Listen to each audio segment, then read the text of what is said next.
Radio Claret América presenta Sediento de ti, la palabra, fuente de vida, con el sacerdote misionero claretiano Tony Díaz. Reflexiones diarias del Evangelio. Aquí iniciamos.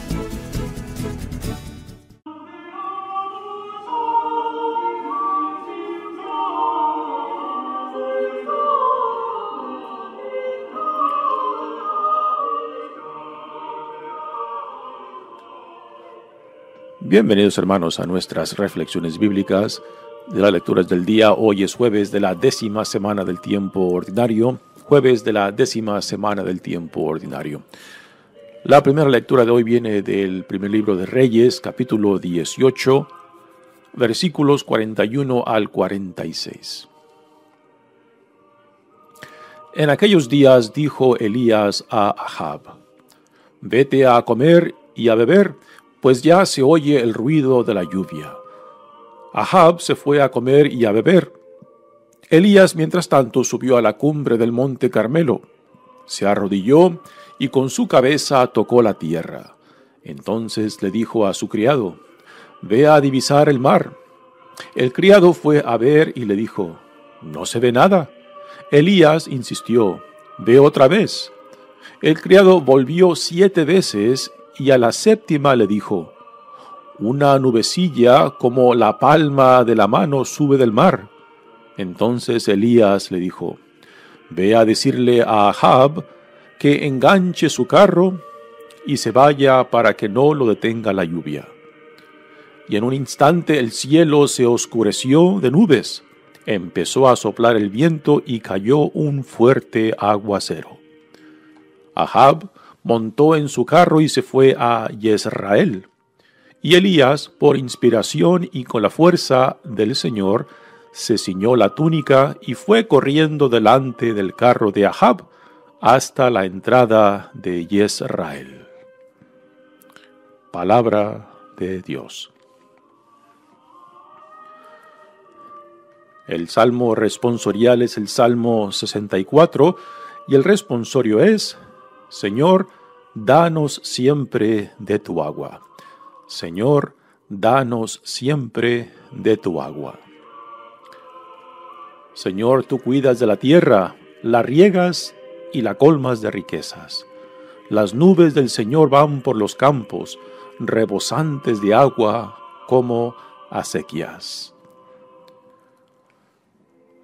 Tú preparas las tierras para el trigo, riegas los surcos, aplanas los terrenos. Resplandeces el suelo con la lluvia, bendices los renuevos. Tú coronas el año con tus bienes, tus senderos derraman abundancia, están verdes los pastos del desierto, las colinas con flores adornadas.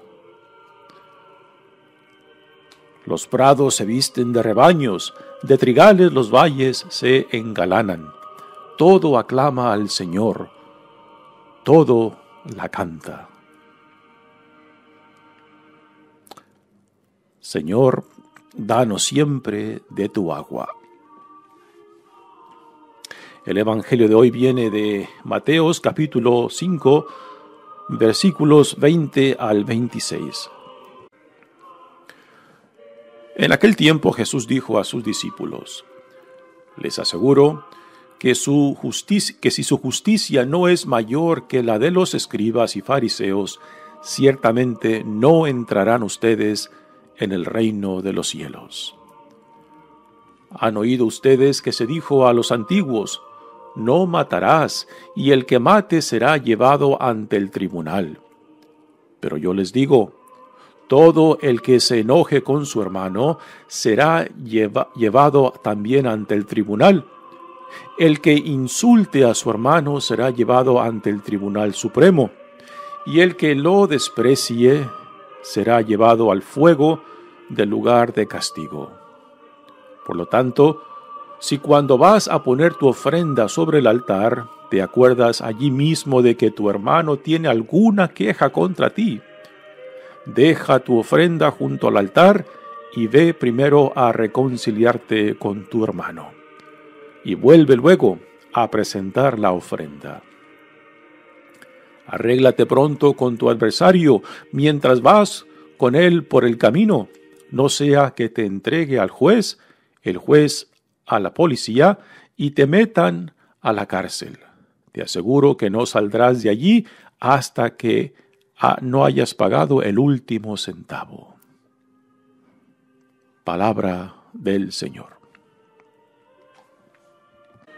Muy bien, demos comienzo a nuestra reflexión de las lecturas de hoy. Continuamos leyendo del ciclo sobre el profeta Elías. Ayer escuchamos cómo Elías tuvo este encuentro en contra de los 450 profetas de Baal y cómo Dios manifestó su gloria y su poder al incinerar la ofrenda en holocausto que le ofreció Elías, a pesar de que estaban empapadas en agua, y eso hizo mucho más grande la victoria y la manifestación del poder y de la gloria de Dios ante esa escena, comprobando que el Dios de Israel es el único Dios. Ahora, en la escena que sigue, tenemos a Elías que intercede no solamente por Ahab, el rey de Israel, sino también por el pueblo de Israel, a pesar de la idolatría, a pesar de la infidelidad del pueblo.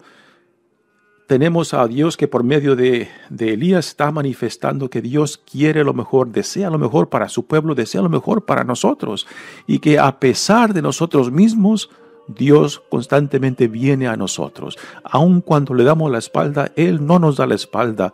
Aun cuando lo rechazamos, Él no nos rechaza, ¿no? Y aquí, en esta escena impresionante de cómo Elías, pues, interviene por el pueblo de Dios. La sequía aún está presente y está afectando terriblemente al pueblo. Y Elías intercede por el pueblo ante Dios para que regrese la lluvia, ¿no? Y esa es una manifestación exquisita de cómo Dios, a pesar de nuestra rebeldía, a pesar de nuestras infidelidades, Él viene constantemente a nosotros a llamarnos, a que regresemos, a que retomemos nuestra dignidad que hemos pisoteado, que hemos rechazado. Dice la lectura de hoy. En aquellos días dijo Elías a Ahab: vete a comer y a beber, pues ya se oye el ruido de la lluvia. Recordamos que antes del encuentro entre los falsos profetas de Baal y Elías, el rey Ahab había mandado a exigir que todo el pueblo se sometiera a un ayuno para que Dios mandara la lluvia. Pero por su infidelidad, por su idolatría, Dios no había escuchado sus peticiones.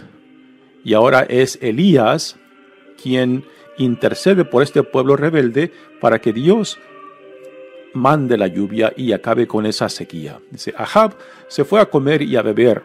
Elías, mientras tanto, subió a la cumbre del monte Carmelo, se arrodilló y con su cabeza tocó la tierra. Esta es una expresión de profunda oración de Elías, que está implorando, intercediendo por el pueblo de Israel ante Dios para que Dios mande la lluvia.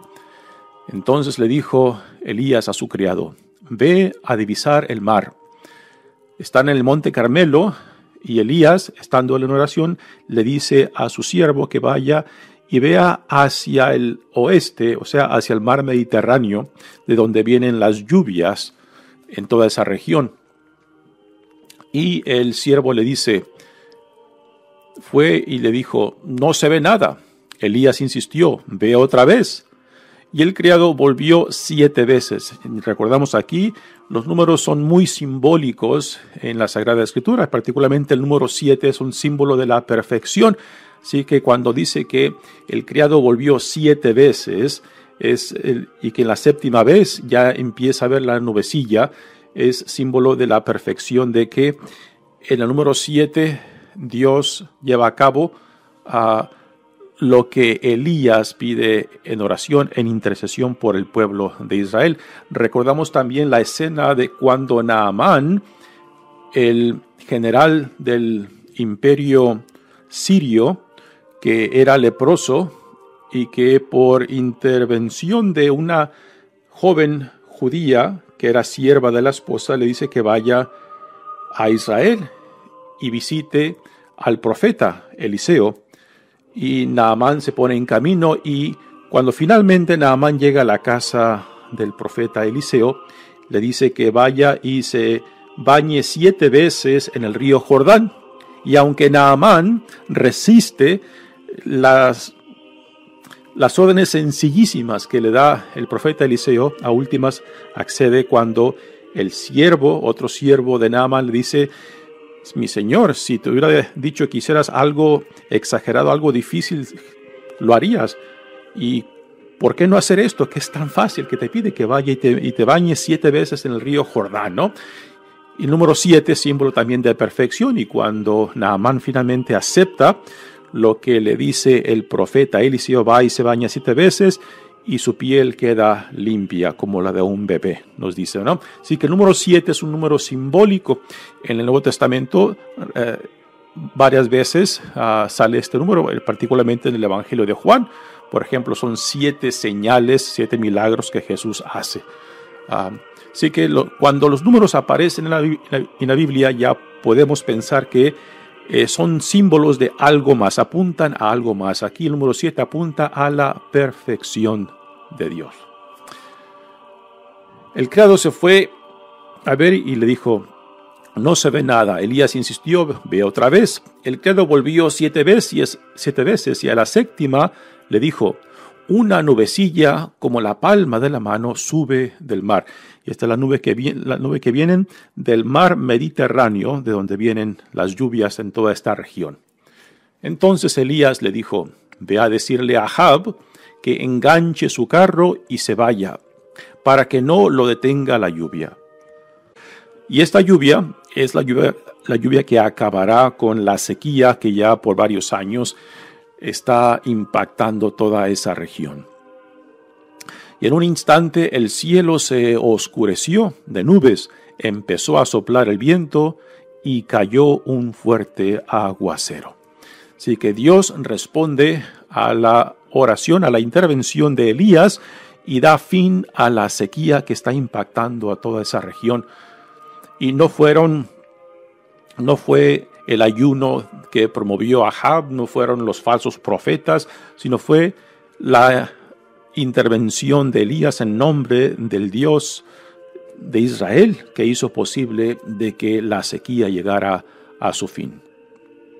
Ahab montó en su carro y se fue a Jezreel, y Elías, por inspiración y con la fuerza del Señor, se ciñó la túnica y fue corriendo delante del carro de Ahab hasta la entrada de Jezreel. Es una imagen pues muy fantástica, ¿no? El rey Ahab va montado en su carro jalado por caballos, y Elías, con su ropa suelta, su camisón, pues simplemente se los hincha y corre adelante, y más rápido que el rey que va montado en su carro, ¿no? Es otra imagen, otra escena muy interesante, digamos, que a primera dijimos, este es algo fantástico, ¿no? Pero la pregunta que nos tenemos que hacer es: ¿qué es lo que nos quiere dar a entender con esta imagen fantástica de que Elías corre más rápido que el carro jalado por caballos en la cual va el rey Ahab, ¿no? Lo que nos quiere decir de que el poder de Dios es mucho más grande que cualquier otra potencia humana, cualquier otro símbolo de fuerza como es el caballo, ¿no?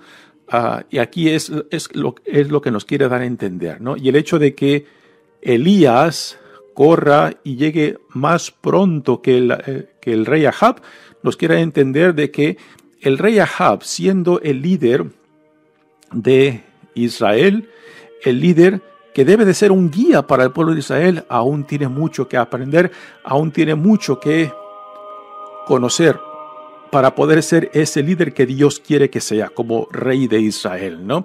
Y el hecho de que llega antes de Elías al pueblo de Israel es símbolo de eso, de que aún todavía tiene mucho que aprender.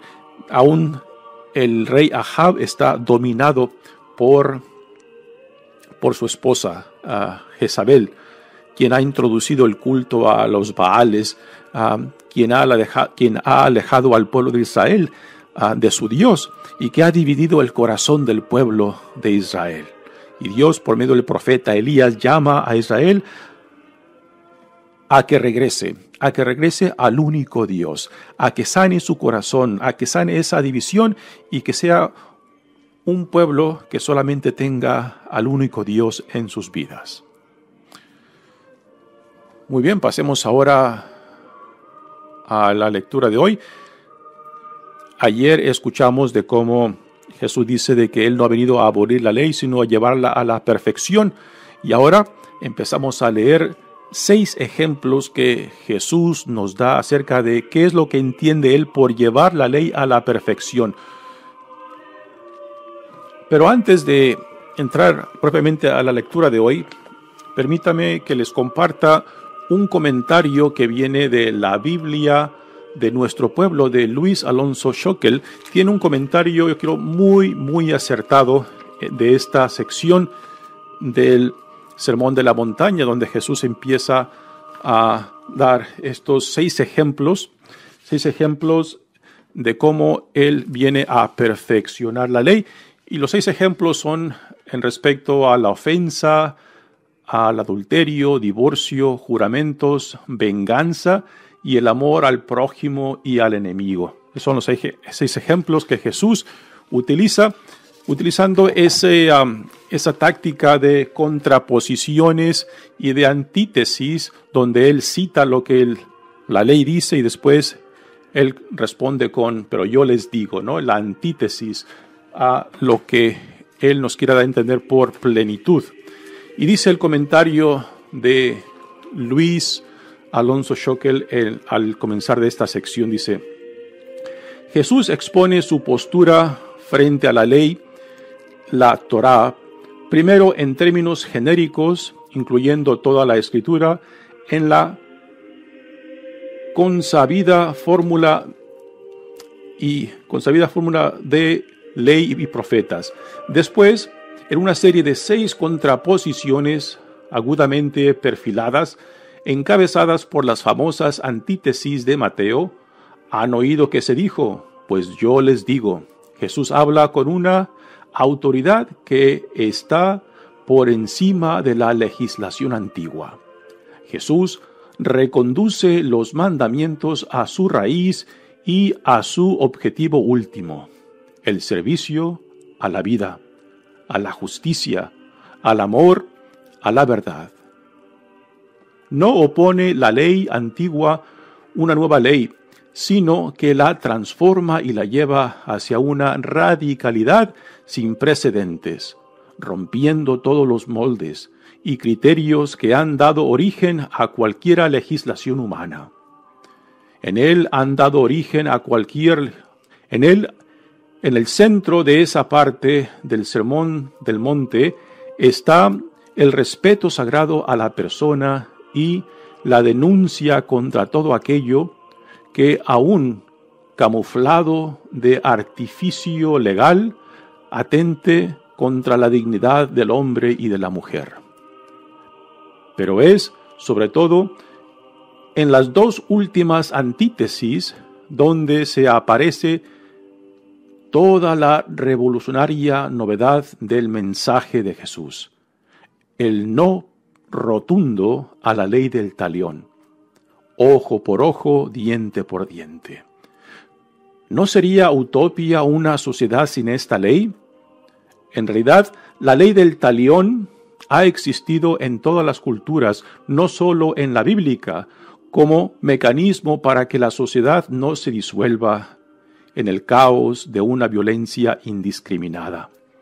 Aunque su cruda aplicación haya desaparecido prácticamente de nuestro mundo actual, la ley del talión, por más sofisticada que se muestre en nuestros comportamientos individuales o en los códigos legales sigue estando vigente y considerada como necesaria para asegurar una aceptable convivencia humana. Así, la violencia legislada y más o menos controlada parece ser la única respuesta para hacer frente a todo otro tipo de violencia que amenace al individuo o a la colectividad. Un ejemplo entre tantos es la pena de muerte.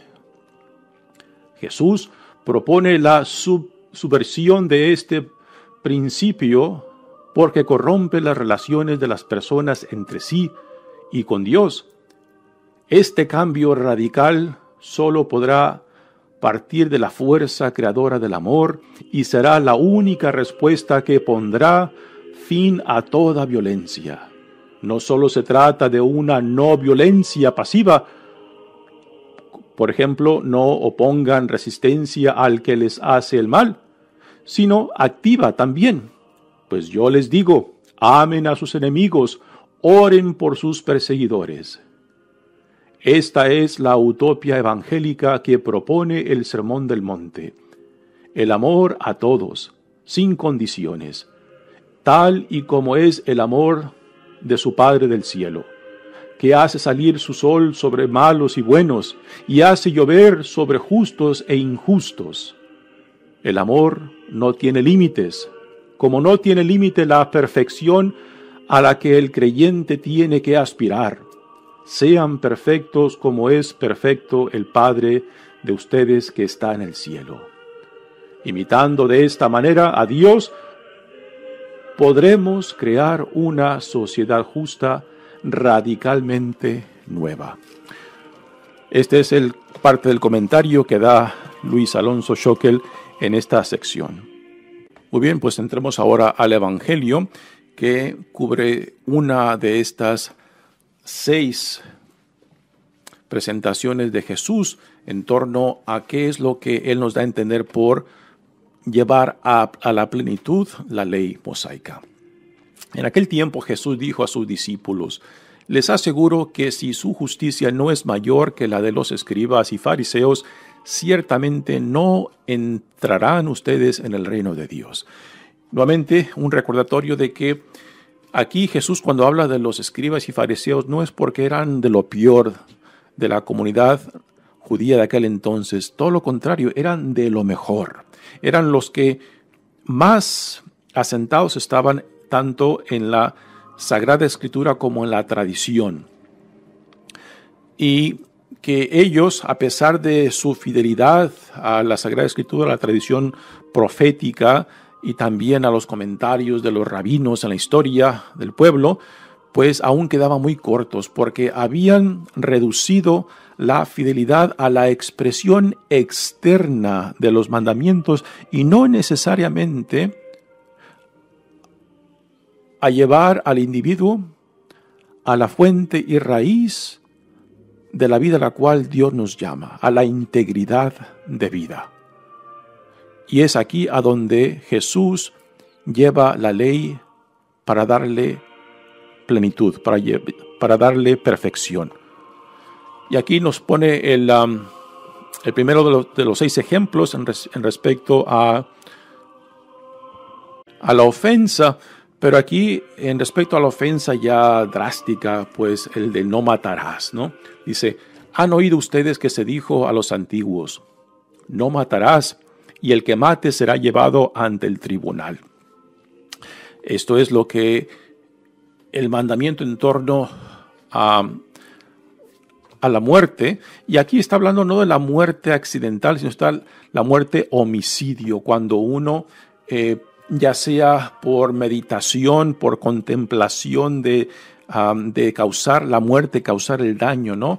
Y lo lleva a cabo después de que ha considerado su acción. Aquí no entra la muerte, digamos, por accidente o la muerte en defensa propia. No es esto lo que Jesús está hablando, aunque también es algo que se debería de evitar. No es esa la muerte de la cual Jesús está hablando. Aquí está hablando del homicidio. Dice, pero yo les digo, todo el que se enoje con su hermano será llevado también al tribunal. El que insulte a su hermano será llevado ante el Tribunal Supremo. Y el que lo desprecie será llevado al fuego del lugar de castigo. Nótese de que aquí hay una progresión cada vez más seria, más alta de las consecuencias de los 3 pasos que Jesús delinea en su antítesis. Dice, todo el que se enoje con su hermano. Y el enojarse lo iguala al homicidio, o sea, al matar a una persona que será llevada ante el tribunal, ¿no? A primeras parece una exageración de que Jesús puede igualar el matar a una persona, o sea, el llevar a cabo un homicidio, igualarlo al enojarse con el hermano. ¿A dónde nos quiere llevar Jesús? Nos quiere llevar al corazón, a donde nacen las intenciones y las motivaciones que hacen posible el contemplar quitar la vida y después de haber contemplado quitar la vida a alguien, de llevarlo a cabo, ¿no? Entonces Jesús nos lleva al corazón, a la fuente de donde nacen nuestras motivaciones e intenciones, para poner alto ahí a la posibilidad de aún imaginar o contemplar de quitarle la vida a alguien. Y después continúa, el que insulte a su hermano será llevado ante el Tribunal Supremo, una Corte Suprema todavía más alta que el tribunal. ¿Y a qué viene esto del insulto? Porque con el insulto prácticamente lo que estamos haciendo es reduciendo a la persona que odio, que tengo intenciones de hacerle daño o quizás intenciones de quitarle la vida, ¿no? El insulto es rebajar a esa persona a una caricatura de cómo yo la quiero ver. ¿Para qué? Porque cuando uno ha reducido a una persona a una caricatura de lo que es, entonces ya puedo empezar a justificar mi violencia. Puedo empezar a justificar el daño que le quiero hacer o aún quitarle la vida, ¿no? Cuando uno insulta a una persona, es lo que hacemos prácticamente. Hacemos una caricatura de ellos. Y si nuestras intenciones después es que querer ir más allá de un insulto, pues entonces ya ese reducirlo a una caricatura nos justifica lo que yo le puedo hacer porque lo deshumanizo. Lo hago menos de lo que es. Una de las cosas que Hitler hizo cuando llevó a cabo la decisión final de querer deshacerse del pueblo judío fue de crear unas caricaturas de todo un pueblo, ¿no? Para poder justificarle por qué tenían que deshacerse de ellos, el por qué tenían que matarlos de esa manera, ¿no? Y eso empezó con la imagen que él empezó a crear y proyectar de todo un pueblo, ¿no? Así que insultar a alguien va a la raíz de lo que promueve, de lo que nos lleva a meditar y a llevar a cabo el hacerle daño a una persona. Será llevado ante el Tribunal Supremo y el que lo desprecie, ya el desprecio es un paso todavía pues más serio. Después del insulto, despreciar a alguien es prácticamente deshumanizarlo totalmente. Y repito, cuando uno deshumaniza a una persona, cuando uno lo reduce, digamos, a un animal o algo menos de un ser humano, entonces después fácilmente podemos justificar el abuso verbal, el abuso psicológico, emocional o el abuso físico, ¿no? O aún después quitar la vida. Si yo deshumanizo a un ser humano y lo veo como o peor que un animal, entonces fácilmente puedo justificar, esto no es ni siquiera es un ser humano, y deshacerme de él, matarlo, pues no es nada, porque no es ni ser humano, ¿no? Así que Jesús, en esta plenitud de su enseñanza en torno al insulto, en torno al homicidio, nos lleva a la fuente de donde nacen las intenciones, de donde nace el deseo, para poner ahí alto.